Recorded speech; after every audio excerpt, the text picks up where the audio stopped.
Okay, so ang main issue po natin for tonight is whether or not pwede po ba talaga imbestigahan ng Office of the Ombudsman si Vice President Sara Duterte bilang isang impeachable officer under the Constitution. Okay, kasi kung tatandaan po natin, nakalagay din po sa Constitution natin na the House of Representatives lang ang may exclusive power to initiate impeachment complaints. Pero bakit nangyari po to na finailan ngayon ng complaint si VP Sara sa Office of the Ombudsman? Okay, so good day po my fellow taong bayan, at yan po yung magiging main discussion natin for tonight, and then i-explain ko na lang din po sa inyo kung ano ba talaga yung treatment ng legal system, ng constitution po natin sa mga impeachable officers. So i-discuss ko na lang din po yung extent ng immunity ng mga impeachable officers natin. Okay? And before po tayo mag-start, gusto ko lang po magpasalamat sa inyong lahat because we recently crossed the 360,000 subscriber mark sa YouTube. Okay? And just a reminder lang po sa inyong lahat, libre po pag nag-subscribe kayo sa YouTube. Wala pong bayad yan. Sa Facebook at sa TikTok lang po ang may bayad. And dito po sa YouTube, if you click this button, subscribe, again, wala pong bayad, walang lumalabas na any fees. At ang advantage po niyan ay manonotify kayo every time may bago po akong upload. Okay? So maraming salamat po sa mga nakasubscribe na so far. And of course, thank you rin po in advance dun sa mga magsasubscribe pa lang. Okay? Ngayon, start na po tayo sa discussion. So brief facts lang po muna tayo ng discussion natin. Currently po, there is a complaint filed sa Office of the Ombudsman para po imbestigahan si Vice President Sara Duterte. At yung grounds po na ginamit nila is in relation dun sa confidential funds niya, the 612.5 million confidential funds sa Office of the Vice President at sa Department of Education po nung DepEd Secretary pa si VP Sara. Okay, and this one po is for plunder, graft, malversation, and bribery na na-file na.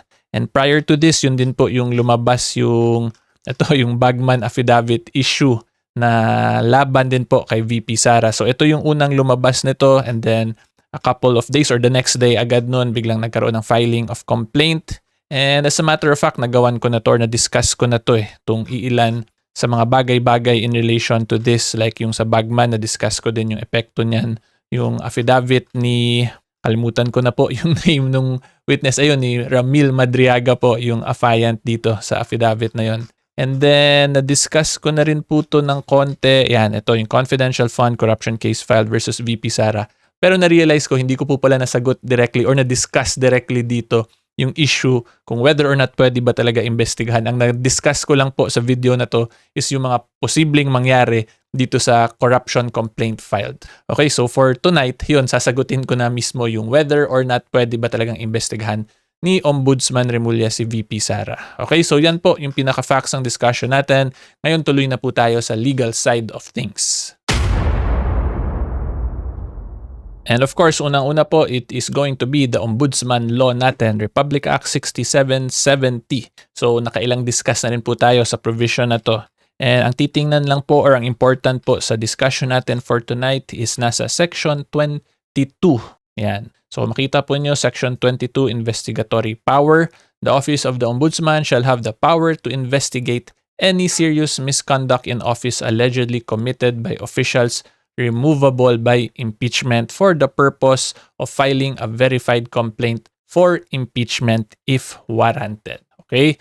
And then, i-discuss ko lang din po itong Section 21 din kasi this is also a misconception din kasi yung Ombudsman po has two aspects po yan sa power niya, yung administrative side pati yung criminal side. So, sa administrative side kasi pwede agad yan mag-impose ng suspensions yung Office of the Ombudsman. Kaya nga po, di ba, meron tayong mga nakikitang preventive suspension ng 60 days sa mga iilang elected officers natin. Pero ang gusto ko lang po i-clarify talaga dito, ang nakalagay po dito sa Section 21 in relation to the disciplinary authority of the Office of the Ombudsman is itong exceptions na yan. At sa exceptions po, makikita ninyo, ang sinabi po dito, except over officials who may be removed only by impeachment or over members of Congress and the judiciary. Okay, so yung administrative power po ng Office of the Ombudsman ay hindi po included dyan sila VP Sara because she is an impeachable officer po. Diba? It is very clear. Section 21, except over officials who may be removed only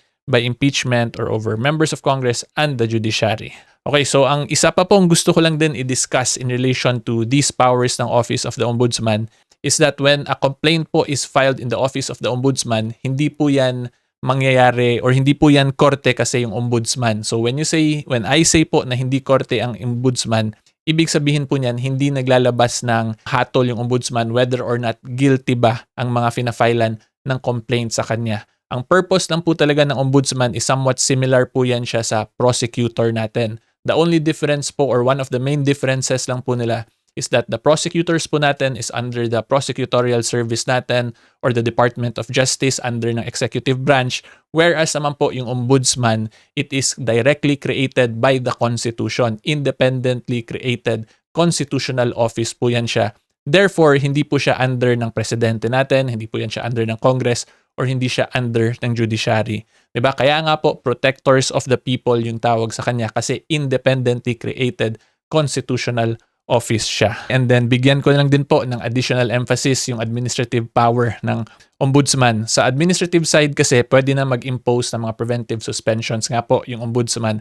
However, like what I have discussed dito sa section 21, hindi po covered doon yung impeachable officers. Okay? Therefore, limited lang po ang power ng ombudsman in relation to impeachable officers for investigation purposes para po mag-fact-finding, mag-gather ng evidence, para po gamitin eventually sa pag-file ng verified complaint for impeachment. Okay, so medyo napabilis tong discussion natin. Kakainom ko lang po kasi ng kape. So sa mga nabilisan po, pabagalan nyo na lang yung discussion ko or i-rewind nyo na lang po. Pero anyway, hopefully klaro po yan. Ngayon, punta naman po tayo sa side ng Congress. So for the side of Congress, of course, we're back to the 1987 Constitution, pero hindi po tayo sa Article 6, kundi dito tayo, Article 11, Accountability of Public Officers. And to be specific po, nasa Section 3. Yan, Article 11, Accountability of Public Officers, Section 3, number 1, yung gusto ko pong ipakita sa inyo. So kung makita po nyo, the House of Representatives shall have the exclusive power to initiate all cases of impeachment. So i-correlate lang po natin dun sa diniscuss ko kanina tungkol sa ombudsman. Dito po ang sinasabi na initiate all cases of impeachment. Dun po sa diniscuss ko tungkol sa ombudsman, ang ginagawa lang po ng ombudsman in accordance with the ombudsman law is to investigate lang po or mag-fact-finding para makagather ng sufficient evidence sa pag-initiate ng impeachment case sa House of Representatives. Okay, so stated differently po, yung trabaho ng ombudsman, hindi pa po yun yung initiation ng isang kaso for impeachment, kundi for investigation purposes lang yun siya. Okay, so yan po ang gusto ko lang i-discuss sa Constitution. Ngayon po, punta naman tayo dito sa most recent case involving an impeachment complaint, which is the favorite of the DDS Black na kaso kasi nanalo po dito si Vice President Sara Duterte. Okay, so this is GR number 278353, July 25, 2025, and GR number 278359, or more commonly or popularly known as the Duterte versus House of Representatives case. Okay, so hindi ko na po ipapakita yung specific provision kasi medyo mahaba po to na kaso. Pero in this case po sa Duterte versus HOR, hindi pa rin naman po binago ng Supreme Court kung paano or when nako-consider or deemed initiated po ang isang impeachment complaint. In this case po, ang pinagbasihan pa rin po ng Supreme Court dito is the landmark case pa rin po in relation to impeachment, which is the Francisco versus House of Representatives. Okay, so in that case po, which was quoted here by the Supreme Court, ang sabi, the initiation of an impeachment complaint is perfected po upon the filing of the verified complaint and then its eventual referral to the Committee on Justice. Kailangan po mangyari yung dalawang yon para ma-deemed initiated na ang isang impeachment complaint. And then in the other manner naman po, pag 1/3 of all members ang mag-file ng verified impeachment complaint, yun automatic na deemed initiated na rin siya kasi that will constitute as the articles of impeachment na. So ang point ko lang po, hindi nagbago, yun pa rin po yung procedure para mag-deemed initiated ang impeachment complaint. So ngayon, pag i-correlate po ulit natin dun sa ginawa ng ombudsman or sa gagawin po most likely ng Office of the Ombudsman ngayon, dun sa ginawa nila, ang pag-investigate po, hindi pa na-initiate yung impeachment complaint in accordance with the Constitution kasi nga investigation lang yung ginagawa nila. Okay?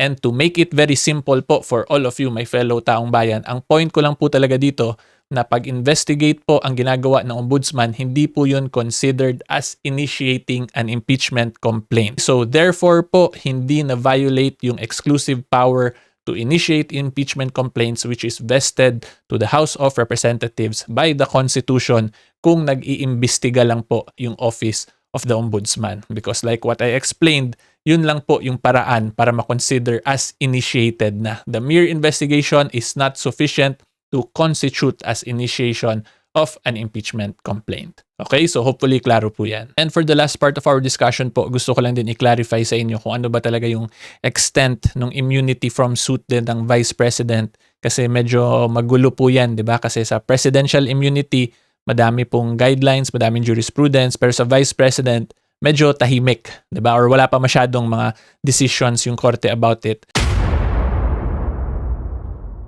So anyway po, this is still the Duterte versus HOR case and this is number 3 po ng discussion ng Supreme Court. So if you want to verify or to read further, you may do so by visiting this portion of the Duterte case. Okay? And then, ang gusto ko po una-unang ipakita sa inyong talaga dito is itong nasa discussion ng Article 11, Section 2. So kung makita po ninyo, just read this na lang po. Pero ang pinaka-pinoint out talaga ng Supreme Court dito is that the enumeration of impeachable public officers is exclusive. Only the President, the Vice President, members of the Supreme Court, members of constitutional commissions, and the Ombudsman may be removed through this process. Yung process po na yan is via impeachment.